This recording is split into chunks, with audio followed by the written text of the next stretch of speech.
Salut, c'est Anne-Laure, je te reviens pour une deuxième vidéo au sujet de la sortie des jeux de pouvoir. Et donc, aujourd'hui, on va voir le pendant positif du persécuteur qui est la permission. Alors, ici, j'ai un petit peu adapté la théorie de Stephen Karpman, qui est celui qui est à l'origine du triangle dramatique, puisque moi je travaille avec 4 personnages.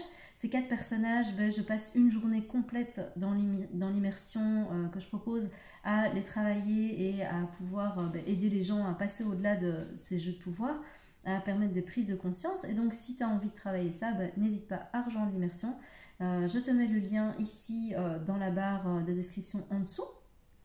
Et c'est parti pour la permission, puisqu'en fait, je vais te partager de nouveau dans cette vidéo comment sortir de ce rôle-là et qu'est-ce que tu peux faire quand tu es face à une personne qui persécute. Alors, avant de démarrer, il faut bien se dire que si tu es dans ce rôle-là, il y a quelque chose de l'ordre du contrôle que tu as un tout petit peu de mal à lâcher. Je sais de quoi je parle, puisque moi, ce rôle-là, je l'ai adopté pendant hyper longtemps. C'était ma carte favorite, j'ai envie de dire. Dès que je me sentais stressée, c'était pas très compliqué de la battre et de partir dans la persécution. Alors ça peut être la persécution des autres, mais ça peut être la persécution de soi aussi, puisque chaque jeu de pouvoir, tu peux le retourner vers toi.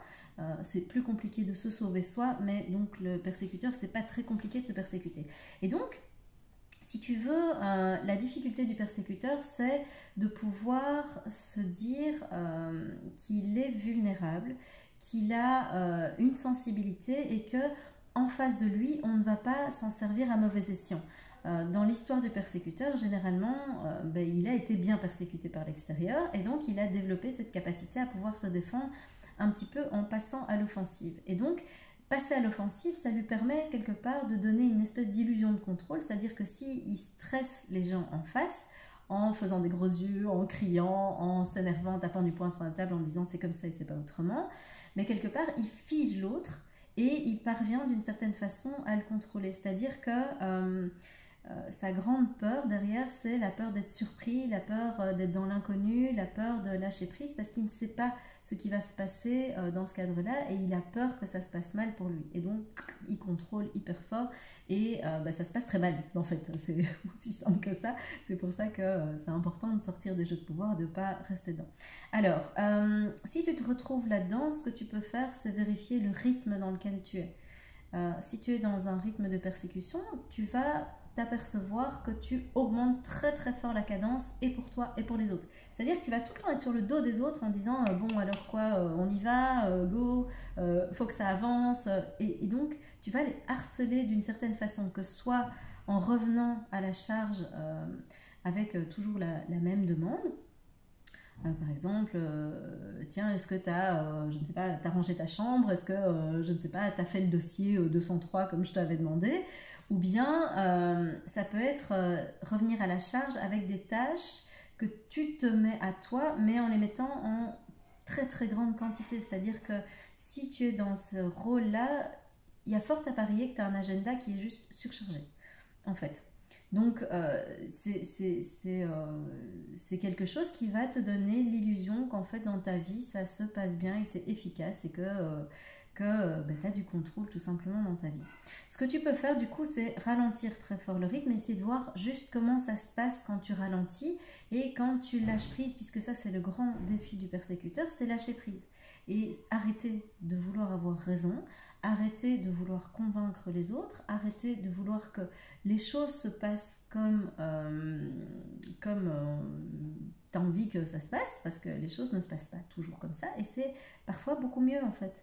Si tu fais une balade et que tu suis un itinéraire particulier, mais tu vas peut-être voir qu'en suivant un itinéraire bis, parce que la promenade, je sais pas, il y a le chemin qui est bouché à un endroit, tu vas peut-être découvrir des très chouettes choses si tu te laisses surprendre par la vie, mais tu vas tomber sur des trucs magiques. Donc c'est vraiment une invitation à lâcher prise, à te fier beaucoup plus à ton intuition, à arriver à te rassurer aussi quelque part sur en fait j'ai les capacités, j'ai les compétences pour pouvoir faire face à l'inconnu, faire face à ce que la vie va m'apporter, faire face à ce que les autres vont mettre sur mon chemin, à ce que les autres vont être aussi sur ce chemin. sans avoir besoin de sortir le riot gun et dégommer tout le monde dans le tas. Enfin, t'es pas obligé, ça peut juste, avec un peu d'ouverture et de confiance en toi, bien se passer. Donc, quelque part, la peur du persécuteur, c'est aussi de tomber sur plus persécuteur que lui. Mais c'est sûr que si tu montes les dents et si tu passes à l'offensive, mais évidemment que tu vas armer le système de défense de l'autre. Et donc, désarme ce système de défense en premier et tu vas voir que les autres, ben, ça va bien se passer. Majoritairement, ça va bien se passer si tu as vraiment peur de ça, mais développe des compétences qui vont te permettre de poser des limites. Donc, c'est vraiment comment dire, une invitation à travailler sur la confiance que tu peux avoir en soi, la confiance que tu peux avoir dans les autres, dans la vie, et donc à lâcher prise. Ça, c'est les grands traceurs de la permission, c'est te donner la permission de créer du vide dans ta vie, de créer quelque chose de l'ordre de je fais confiance. Voilà. Ça, c'est ce que tu peux mettre en place. Si tu t'aperçois que tu as du mal à lâcher prise, que tu as du mal à ne pas être dans le contrôle, je te mets un lien vers d'autres vidéos. Je suis en train de m'étouffer. Et donc, voilà, tu t'apercevras que tu n'es pas obligé d'essayer de contrôler les autres ou de les oppresser pour obtenir du résultat. Quand tu lâches prise, ça va vraiment beaucoup mieux se mettre. Voilà, alors, oui, il y a quand même un truc que ils me disent de rajouter, c'est que si tu lâches prise, ça ne veut pas dire on laisse tout faire. Donc lâcher prise, ça veut dire arrêter de contrôler à l'excès et laisser les choses se mettre, laisser à la vie la possibilité de t'apporter des choses nouvelles. Mais ça ne t'empêche pas de mettre tes limites. Donc c'est important de garder un espèce de cadre de fonctionnement en tête qui est le tien, et d'être vraiment fidèle à ce cadre-là. Laisse pas les autres faire n'importe quoi non plus.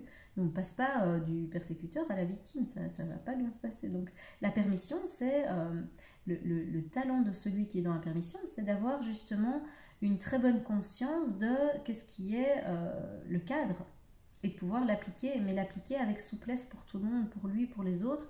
Et donc, quelque part, être capable de mettre un cadre, c'est quelque chose qui est très rassurant pour tout le monde.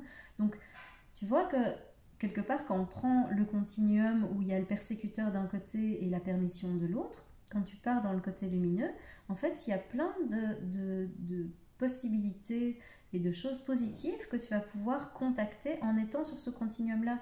L'avantage, si tu te dis, ah waouh, je suis un persécuteur, c'est vraiment moche en fait, chose que moi je m'étais dite quand j'ai découvert le triangle de Karpman, je trouvais ça un petit peu culpabilisant en fait. Tu te dis, bon bah je suis persécuteur, super, merci les gars, je fais quoi maintenant avec ça? Je saute par la fenêtre, je fais comment? Je m'auto-extermine Et donc en fait, l'idée c'est vraiment de pouvoir se dire, mais non, tu as le droit d'exister, parce que quand tu contactes ce continuum-là, tu contactes d'office du positif. Évidemment, tu contactes du moins positif. On est à la fois ombre et lumière.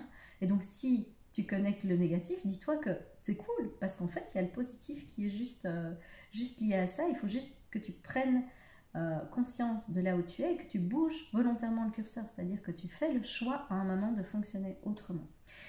Alors, donc, accueille ta vulnérabilité, accueille le vide, accueille ce qui vient comme surprise de la part de l'univers, et pardonne-toi tes erreurs, parce que, bah oui, le persécuteur, il va jamais te le dire, mais il est très très bon pour culpabiliser beaucoup. Mais il te le montrera pas. Il va juste faire ça tout seul dans son coin, et donc ça, tu n'auras pas accès. Mais quand même, si tu es là-dedans, vérifie si tu ne peux pas travailler ta culpabilité aussi. Si tu es face à un persécuteur, comment agir, comment réagir? Alors, le persécuteur, je t'avais expliqué ça dans l'autre vidéo, il peut passer de 0 à 1000 en 3 secondes. Comme ça, il peut se mettre en colère et te retourner la table ou l'intégralité de l'appartement si à un moment, il y a un truc qui ne lui convient pas. Ça dépend le degré de persécution qui s'inflige à lui-même, parce qu'au plus il va se persécuter, au plus il va persécuter les autres. Et donc, au moins il va respecter son rythme, au moins il va respecter ses besoins, au moins il va se faire plaisir, au plus il va être sous pression, et dès qu'on va faire tout, il va exploser. Et donc, j'ai envie de dire, déjà, n'attends pas qu'il soit là pour pouvoir dire waouh, là je vois que c'est compliqué de discuter, je pense que là on va pas obtenir un résultat terrible si on se parle comme ça et si on reste là-dedans. Et donc ce que je te propose, c'est qu'on redescend tous les deux et on en rediscute après. Donc par le raisonnement et par les faits concrets, il va pouvoir t'entendre. Mais ne dis jamais à un persécuteur, calme-toi. Si tu lui dis quelque part, calme-toi, ou tu surréagis, ou je ne sais pas moi, tu exagères, ah oui, ça tu exagères, c'est magnifique, hein. C'est un peu comme jeter un grand bidon d'essence sur un feu qui est déjà bien. Voilà, il y a des chances que ça explose ou que tu as un retour de flamme, enfin bref, tu vas sentir un peu le roussi après. Et donc, ne fais pas ça, ne t'interpose pas par rapport à l'émotionnel du persécuteur en lui disant mais ne fais pas ça. En fait, quelque part, il a tellement persécuté cette part de lui qui a besoin de s'exprimer qu'en fait, elle s'exprime n'importe comment. Et cette part de lui n'a plus envie de se taire. Et donc, si tu lui dis en gros, tais-toi, il va péter un plomb, ça va pas aller. Donc, ne lui dis jamais de se calmer. Par contre, tu peux lui dire, écoute, là pour moi, ça, c'est pas acceptable. Ça, tu dépasses les limites. Me parler comme ça, je suis pas d'accord. Ça, c'est pas respectueux. Donc, reviens à des règles qui sont claires. Et pour ça, il faut déjà que tu travailles sur tes limites à toi. Et donc, parle de tes limites à toi. Ne parle pas des limites que tu veux lui mettre. Si tu mets une limite à un persécuteur, il va te rentrer dedans. Et donc, c'est vraiment pouvoir dire à un moment, ok, ma limite à moi, c'est que discuter dans ces conditions, c'est pas possible. Et donc, on y revient plus tard. Mais il faut vraiment y revenir plus tard. Si tu verras dans d'autres vidéos, si tu as tendance à être dans le rôle de l'indifférent, si tu vois l'autre réagir comme ça, ta première tendance, ça va probablement être de dire non mais calme-toi et de choisir l'option on en reparle plus tard pour fuir. Et ça, le persécuteur, il a une excellente capacité à pouvoir détecter si on le baratine ou pas.